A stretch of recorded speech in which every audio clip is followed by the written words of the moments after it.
கோவையில் ஆண்கள் பெண்கள் தனித்திறமைகள் ஒளிர்ந்த மிஸ்டர் அண்ட் மிஸ் பல்சுவை விழா.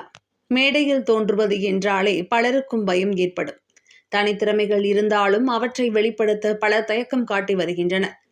அந்த தயக்கத்தை உடைத்து ஆண்கள் மற்றும் பெண்கள் தங்களது திறன்களை தன்னம்பிக்கையுடன் வெளிப்படுத்தும் மேடையாக கோவை அருகே புதுப்பாளையம் பகுதியில் மிஸ்டர் அண்ட் மிஸ் பல்சுவை நிகழ்ச்சி நடைபெற்றது.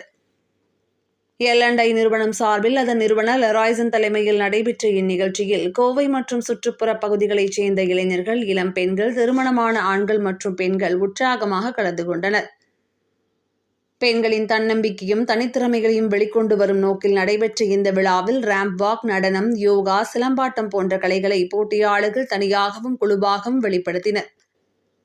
மேலும் இந்திய பாரம்பரிய உடைகளை அணிந்து சிறப்பான ஃபேஷன் ஷோவும் நடத்தப்பட்டது. நிகழ்ச்சி ஒருங்கிணைப்பாளர்கள் கூறுகையில், மன அழுத்தம் மற்றும் அதிகமான டிஜிட்டல் பயன்பாட்டிலிருந்து விடுபட்டு ஆரோக்கியமான வாழ்வியலை நோக்கி செல்ல வேண்டும். அதே சமயம் நமது பாரம்பரிய பழக்க வழக்கங்களை அனைவரும் அறிந்து கொள்ள வேண்டும் என்பதே இந்நிகழ்ச்சியின் முக்கிய நோக்கம் என தெரிவித்தனர்.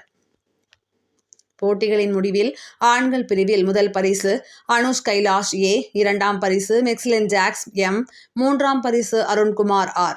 பெண்கள் பிரிவில் முதல் பரிசு ஸ்வேதா M, இரண்டாம் பரிசு பிரவேனா M, மூன்றாம் பரிசு நிவேதா ஆகியோர் வெற்றி பெற்றனர். போட்டிகளில் ரொக்க பரிசாக முதல் பரிசு ரூபாய் 1,00,000, இரண்டாம் பரிசாக ரூபாய் 75,000, மூன்றாம் பரிசாக ரூபாய் 50,000 என பரிசு தொகைகளுக்கான காசோலை வழங்கப்பட்டது.